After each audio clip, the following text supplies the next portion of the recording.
Bandhpada police स्टेशनला 22 मध्ये एक महत्त्वाचा घरफोडीचा गुन्हा दाखल होता. त्याच्यावर खूप दिवसापासून वर्क चालू होतं.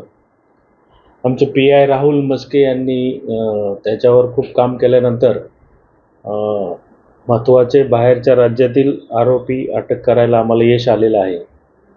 आणि त्या आरोपींना अटक केल्यानंतर जवळजवळ 325 ग्रॅम सोनं आणि 7 ग्रॅम चांदी असा एकूण 22,77,000चा माल आम्हाला रिकवर करण्यात यश आलेलं आहे.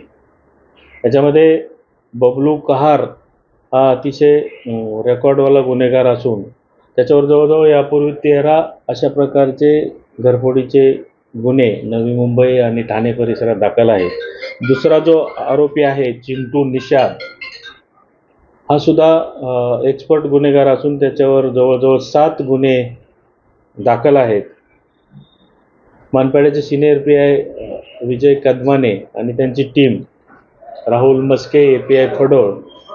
फडोळ आणि डीबीचे कर्मचारी या आरोपींना ताब्यात घेण्यासाठी जवळजवळ 5 दिवस उत्तर प्रदेश ठाणा गोलारी जिल्ह्यामध्ये काम करत होते आणि या आरोपींना मोठ्या शिताफीने ताब्यात घेऊन त्यांच्याकडून सोनं आणि चांदी रिकवर करण्यात यश आलेलं आहे. असे मानपाड्याचे एकूण त्यांच्याकडून 4 गुन्हे उघडकीस आलेले आहेत.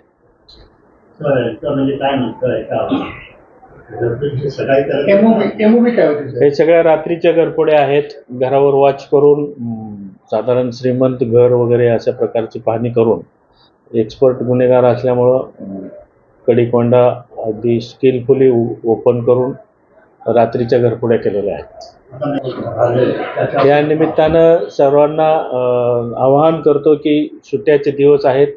बंद घरफोड्यांचं प्रमाण या मे आणि जूनमध्ये वाढतं. त्या दृष्टीने सर्व नागरिकांनी घर बंद करताना पोलीस स्टेशनला नोंद करून जेणेकरून आम्हाला त्या भागात पेट्रोलिंग वाढवता येईल. तसेच त्यांच्या वैयक्तिक पातळीवर देखील बंद घराची घरफोडी होणार नाही त्या दृष्टिकोनातून बँकाचा वापर, लॉकरचा वापर, सोसायट्यामध्ये CCTV अशा प्रकारचे प्रिकॉशन देखील नागरिकांनी घेणे गरजेचे आहे.